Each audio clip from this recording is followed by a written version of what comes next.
Dear students, in the previous class or first part of the video, we have already discussed the characteristics of the Asian lion, the Bengal tiger, and the leopard. In this way, the poetess Caroline Wells has explained the various features of wild animals in a funny way to create humor. And we well know that it is very easy to make a person cry, but it is very difficult to make a person laugh. And this is what the poetess Caroline Wells does in this poem. She tells us many differentiating factors through which we come to know about certain types of animals. Now let's see. We have already discussed 3 stanzas. 3 more stanzas are left, and this time the poetess Caroline Wells talks about the bear. If when you are walking round your yard means yard. Yard means closely connected area. Closely connected area or adjoining part of the house. This is yard or campus or premises. So in the premises you are walking round and then you meet a creature there.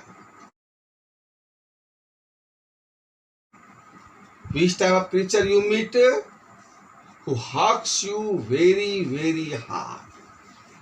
And that creature gives you a very, very hard hug. Then be sure that it is a bear. You are walking around in your yard, in the premises of the house, and at that time you come across a creature which gives you a very, very hard hug. Be sure that it is a bear. You know that bear loves the company of human beings. Whenever he gets chance, he comes to the adjoining houses, to the surrounding houses from the forest, and on his hind legs he stands and hugs the person who comes on his way. This is the characteristics of the bear. Whenever he sees any person, he gives a very, very hard hug. But if you have any doubts, I guess he will give you just one more caress. Caress means loving touch.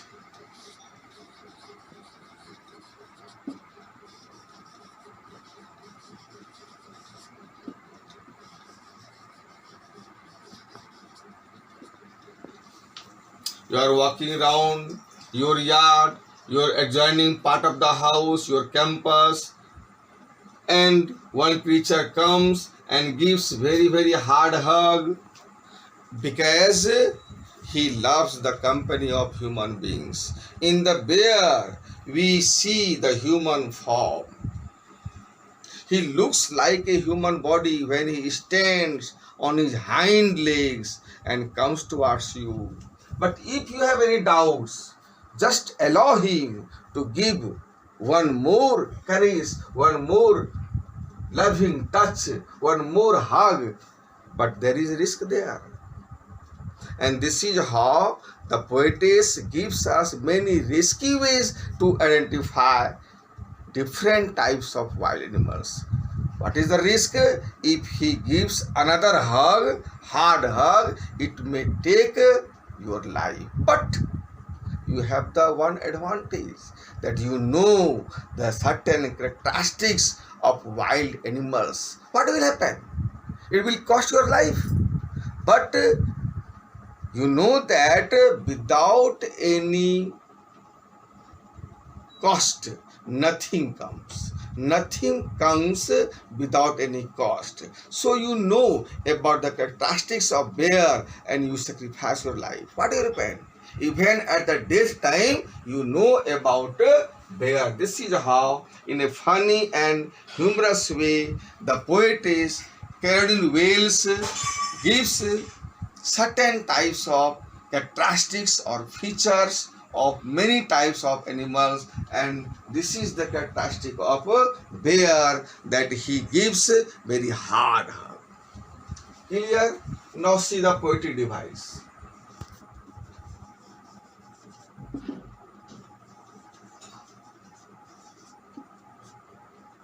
First rhyme scheme.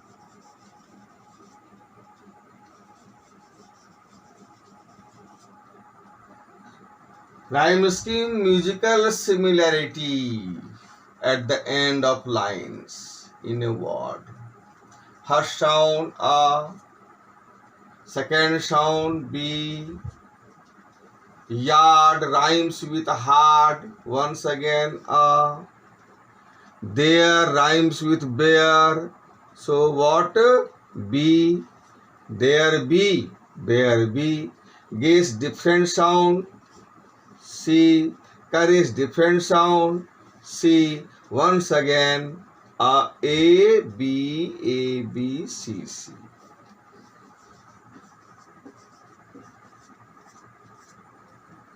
This is a poetry device. And the second poetry device is enjambment.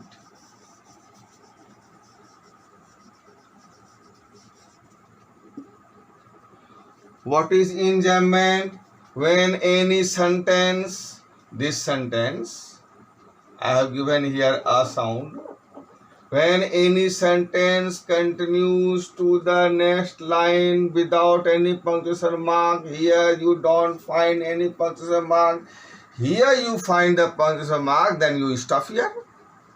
So when any sentence continues to the next line without any punctuation mark, at the end of line no punctuation mark, this is called enjambment. Here enjambment, but here not enjambment, because in the third line there is the punctuation mark and fourth line full stop, so no example of enjambment. Here we find the example of enjambment in the fifth line. No punctuation mark and the same sentence continues to the next line. Here full stop. So this is called enjambment. Understand? The third poetry device is alliteration.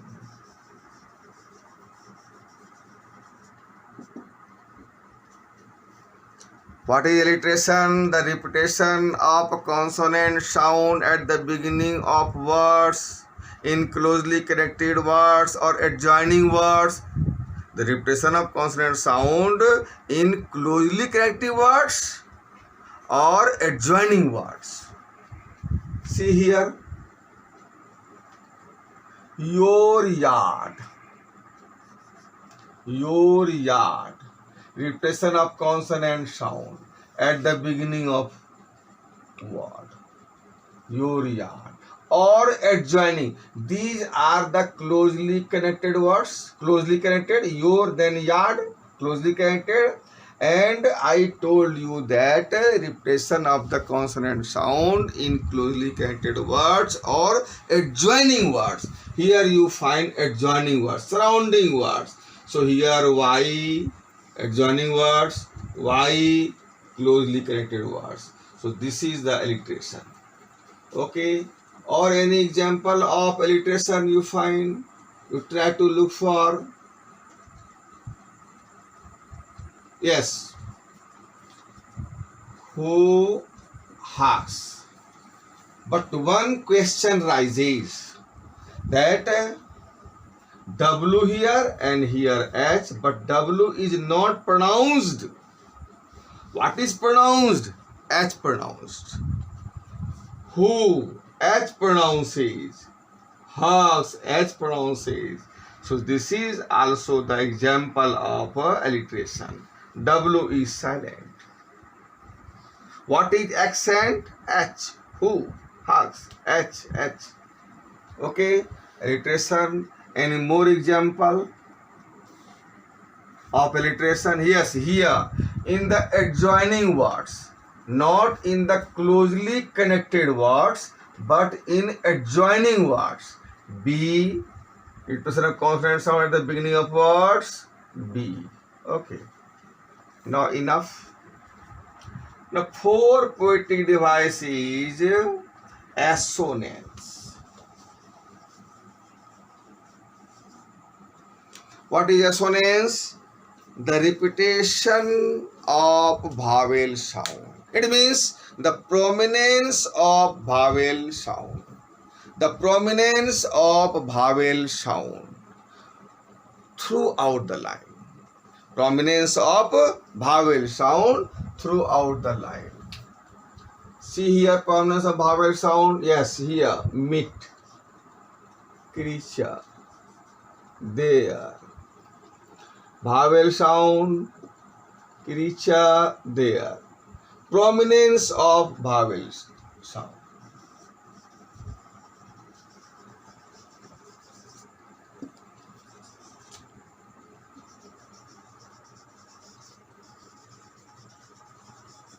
Throughout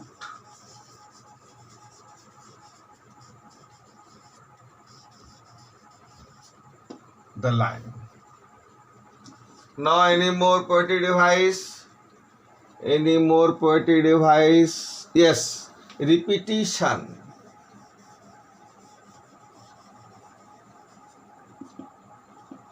What is repetition? We have already discussed in the previous class that any word is repeated two or more than two times to emphasize any idea, to emphasize any point. Repetition. What is the repetition? Very repetition of the word.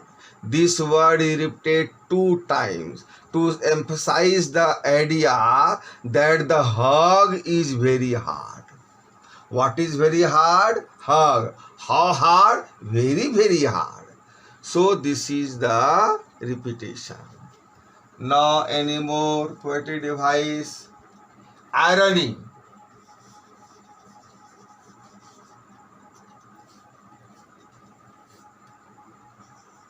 Opposite in meaning. What is literally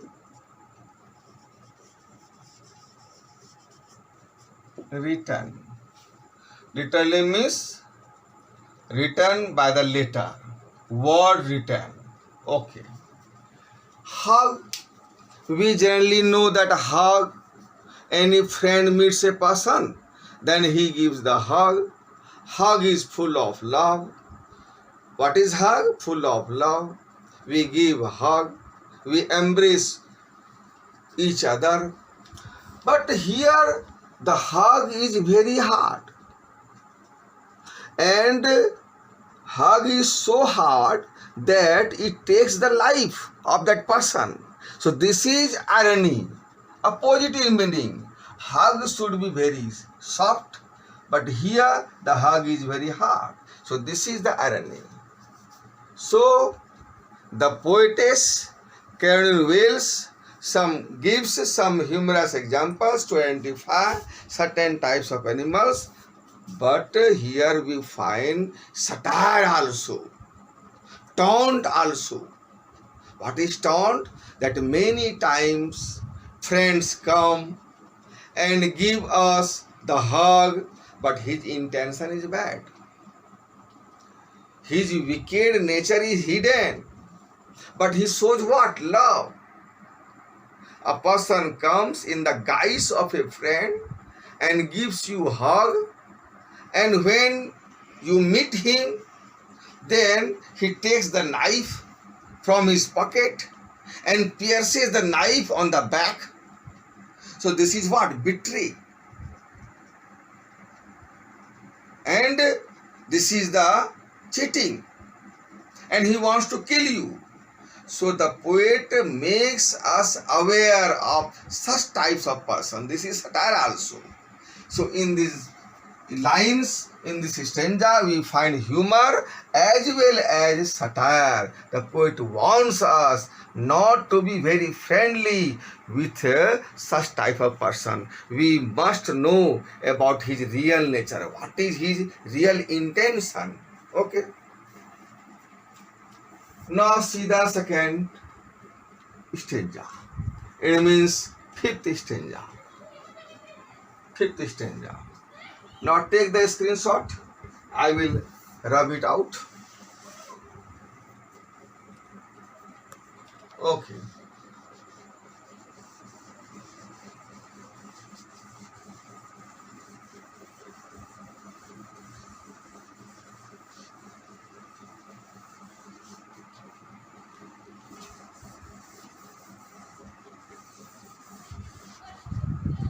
See here in the fifth stanza, though to distinguish beasts of prey, a novice might nonplus the crocodile you always may tell from the hyena. Thus hyenas come with merry smiles, but if they weep, they are crocodiles. Distinguish means differentiate.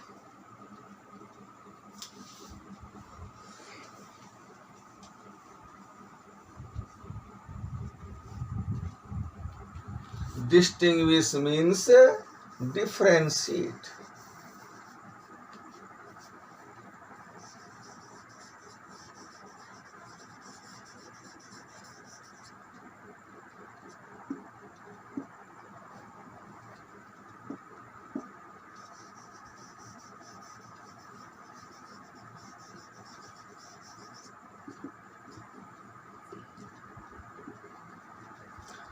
But if you want to differentiate beasts means animals of prey, who does the prey, who hunts. An animal, a big animal, kills a small animal for his food, and that small animal is called what? Prey. So if you have to distinguish, if you have to differentiate animals who does the prey, who makes small animals as his food, a novice means learner.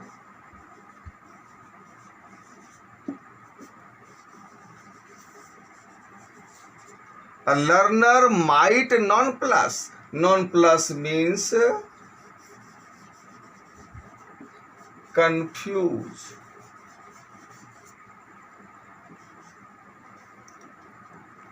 A novice might nonplus. If any learner wants to differentiate animals who does the prey, who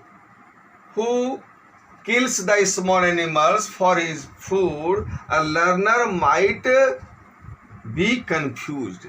Here there is grammatic error. After the modal verb we find first form of the verb. Right? This is right. But here meaning is a novice learner might confuse. Learner might confuse us. But learner might not confuse us. Learner, novice himself is confused. So this is the passive voice. So here should be a novice might be nonplussed, but nonplussed word is not used. Why? Only to maintain rhyme scheme. This word nonplus rhymes with thus. But actually the line should be a novice might be, and after be there is third form the verb. A novice might be nonplussed, but this error the poetess has done only to maintain rhyme scheme, the word nonplus with the word thus. Okay, so a learner might be confused, a learner might be nonplussed when he wants to differentiate animals of prey, animals who kill small animals for his food. Why? Because there are certain types of behaviors and characteristics or features of many animals. For example, crocodile.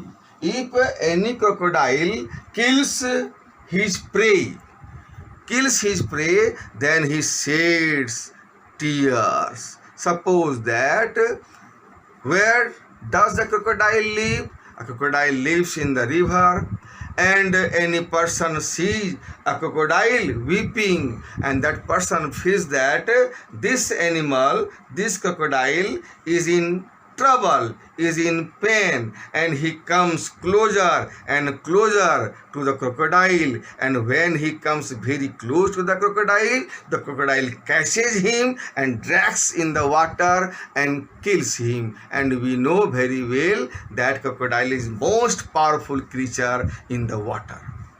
So whenever the crocodile wants to kill any prey, then he sheds his tears, and a person, a learner, a novice might be confused. He thinks that this animal, crocodile, is in pain, and he comes closer, and his life is finished by the crocodile. This is how the novice might be nonplussed, might be confused. And this is the same thing with the hyena. Tale from the hyena, and the poet also tells the characteristics of hyena also. Hyenas are like the dogs, but the dogs bark, and hyena gives merry smiles, funny smiles. When he kills any victim, when he kills any prey, he gives appealing smile. Recall one character in the lesson, the thief's story. Who was the thief? Hari Singh. Hari Singh always gives a appealing smile. So this is how the hyena gives. Hyena comes with merry smiles. How do hyenas come? Hyenas come with merry smiles, with funny smiles. And whenever a person sees a hyena coming with merry smiles, he gets confused.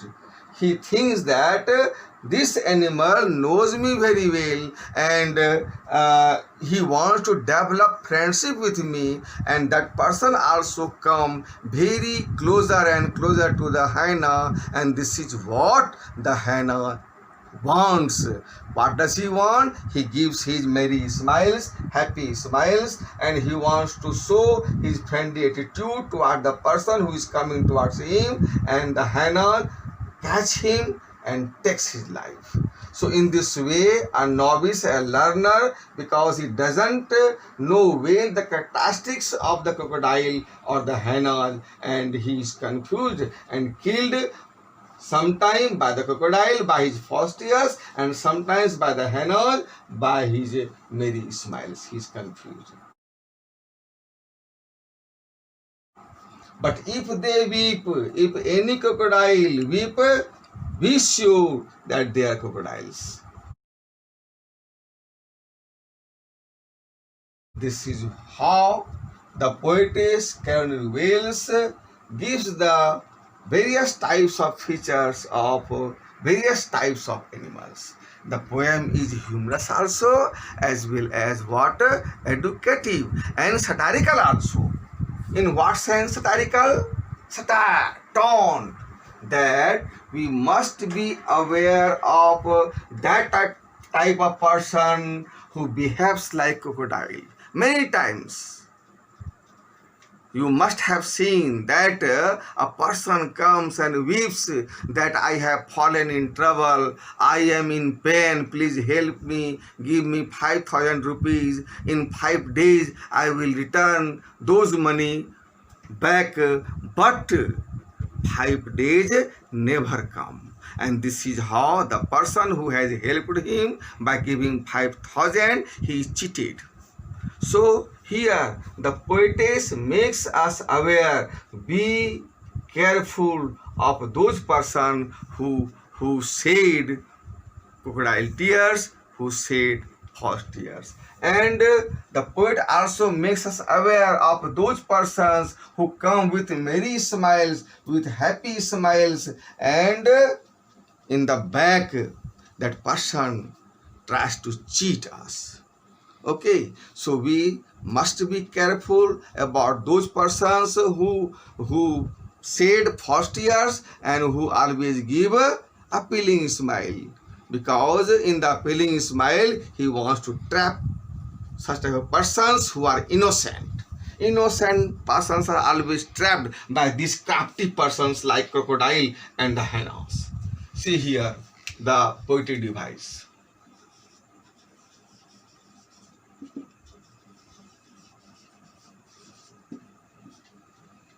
First, yes, rhyme scheme. Same rhyme scheme runs throughout the poem from first stanza to the sixth stanza. A, first sound, non plus B, pre, may, same sound. A plus, thus, B, same sound. This here, it should be B non-plussed, but only to maintain rhyme scheme, and different sound. C, crocodiles, different sound. A, B, A, B, C, C. Second, enjambment. What is enjambment? We have many times discussed. When the sentence continues to the next line without any punctuation mark, at the end of this line we don't find any punctuation mark. So this is the example of enjambment. Okay. But here yes, also here also we find example of enjambment. The same sentence continues to the next line. Okay, but here we don't find the example of enjambment. Here punctuation mark and here full stop. No example of enjambment. But here this line continues to this line, and this line, this sentence continues to this line. So here enjambment, here no enjambment. Now third, alliteration.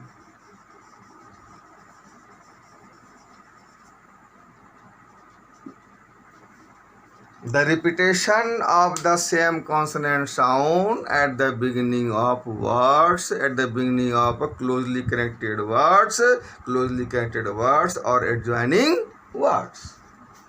See here, not closely connected but adjoining words, surrounding words, novice and non plus and. Okay. So one thing I want to ask from you, here also you find the example of alliteration. W, W. Here may be the example of alliteration, but no, this is not the example of alliteration, because here pronunciation is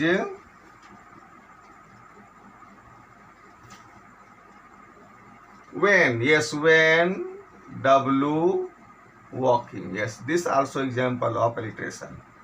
W, W. When walking. Many examples in the first stanza. And here adjoining words and. Okay. Any more example of alliteration? Any more example? Yes, here adjoining words. The, thus. Not closely connected words in adjoining words, but in the beginning of words. This is the condition, beginning of words, same consonant sound. Okay, any more example? Okay. Now assonance. What is assonance? prominence of vowel sound, vowel letter throughout the line. Here see example of assonance. Yes, with smiles. With smiles. Okay, this is the example of assonance. W-I and here I.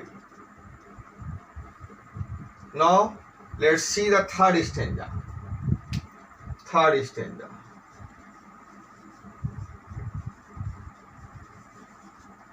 No, sorry, sixth stanza.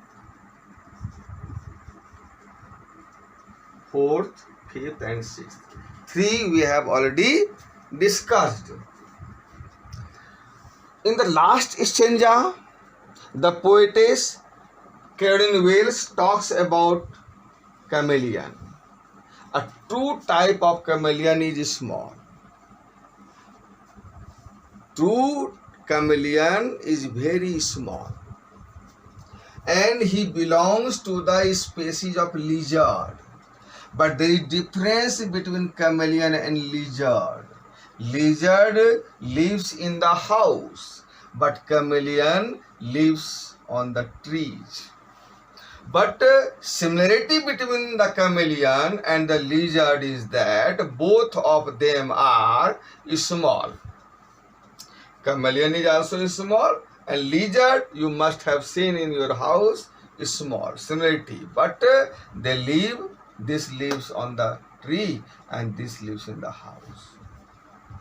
Now see here, true chameleon belongs to the species of lizard.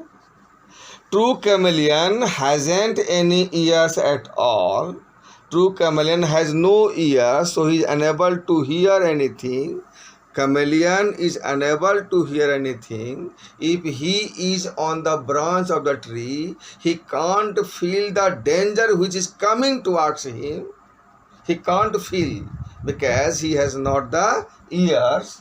And another disadvantage of the chameleon is that, I am talking the disadvantage. One disadvantage is that he has no any ears. Another disadvantage is that he has no any single wing, so that when the danger comes, he may take flight and he will fly in the sky away from the danger, escaped from the danger. But he has both two disadvantages. No ears, no wing. But we will know that if God takes anything from any living beings, then he gives something extraordinary back. Suppose that any blind person, God has taken his eyesight, but he gives him what? Singing power. You must have seen the blind person who sings very sweet, and you have also studied in class 9 Evelyn Glennie. She was profoundly deaf, but she can hear from the pores of his body. So if God takes anything from any living being, then he gives something extraordinary for the compensation. God has not given any ears, no any single wing, but God has given him the power to change his color. If chameleon is on the tree and the branch is of brown color, then the chameleon feels the danger and he changes his color to brown and he is not visible. Suppose that if the branch is of green color and he feels the danger, then he changes his color to green. He adapts himself to the color of the branch of the tree. Okay, he adapts. He has the power. So he is not visible. If there is nothing on tree, it is the chameleon you see. If nothing is visible on the tree, you must be sure that there is the chameleon.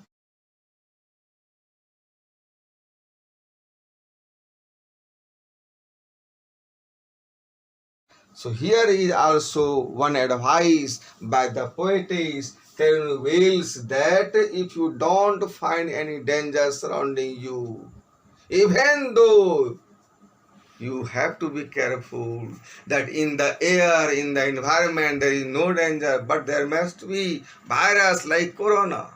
So the poetess makes us aware of those viruses which are unseen.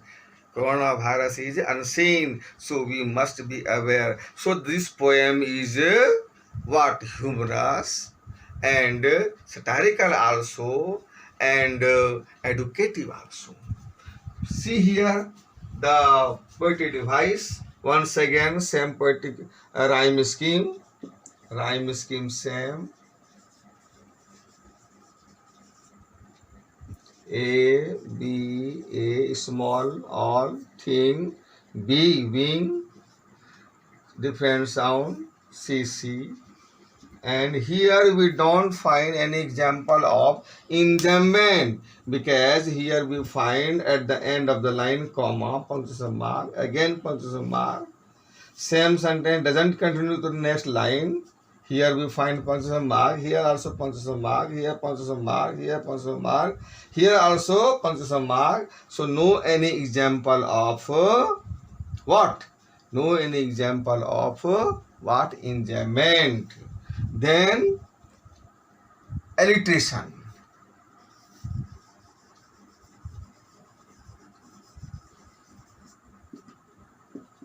Alliteration, the repetition of consonant sound at the beginning of words. At the beginning of words, in closely connected words or adjoining words. Find here the example of alliteration, alliteration, alliteration, alliteration. Yes, he has. Beginning of words, H, H. Okay. Let's see another example.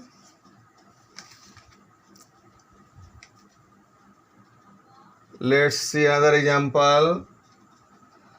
Yes, assonance. Assonance, assonance, assonance, lizard. Prominence of vowel sound throughout the line. Prominence of vowel sound. Okay. And any more? Consonants. Consonants, repetition of consonant sound. There is confusion in students. A student gets confused in identifying the consonants or alliteration. Alliteration is a repetition of consonant sound, but at the beginning of words. Consonants is also the repetition of consonant sound, sometimes at the beginning, sometimes at the middle, sometimes at the end. Here we find consonant in the middle and at the end. But when alliteration, alliteration also repetition of consonant sound, but always at the beginning of words. Suppose that here, when, walking, who hugs, be bear. But consonants, repetition of consonant sound, but always in the middle, sometimes at the beginning also, sometimes at the end also. Single. Prominence of consonant sound. All types of poetic devices we have discussed.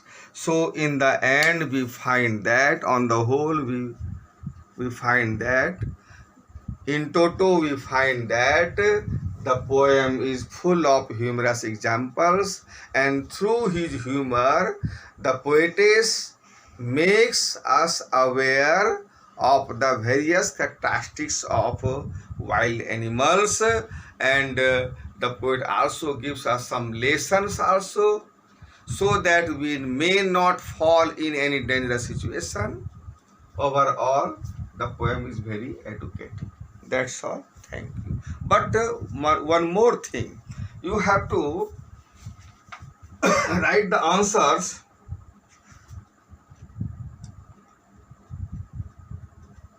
of 1, 2 and 3.